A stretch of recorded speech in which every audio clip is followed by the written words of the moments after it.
We want to turn now to Sarah Azari, a criminal defense attorney who is joining us to speak more about this case. Sarah, thank you for joining us. I mean, obviously, this story has gone around the world, and that 60 Minutes Australia has interviewed this family now. Gabby's family saying they believe that Brian is hiding, for sure on the run after the murder of his girlfriend, though he's still only considered a person of interest.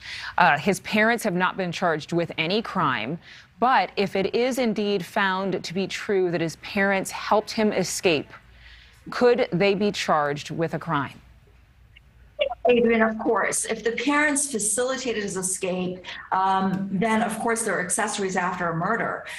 If they lied to agents, remember that so far the parents have been speaking through their lawyer, which shields them from any culpability. But if they made any material misrepresentation, were willfully untruthful, hid a material fact while a federal investigation is pending, that's what we call a 1001 violation and obstruction of justice as well. But again, I think their culpability is going to turn, Adrienne, on what they knew, when they knew it, and what they said or did about it. Yeah, and that's for sure, because it will be interesting to consider what the courts will find is considered helping him, right? They'd have to have known that he planned on going and escaping into this reserve or wherever he is going to be eventually found with the intention of evading law enforcement. If they thought, oh, let me pack you a lunch, it might be considered a little bit different, and maybe they will be able to say that they didn't have any criminal culpability here. But Brian, again, Brian is still the sole person of interest in her death.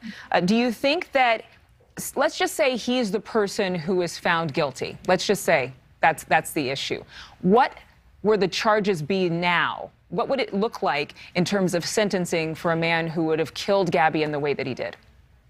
Right. This is absolutely, Adrienne, about proof beyond a reasonable doubt towards a conviction, not just probable cause to arrest him. And as we know, prosecutors can charge a ham sandwich. Here you have a rich bowl of pasta with Brian Laundrie.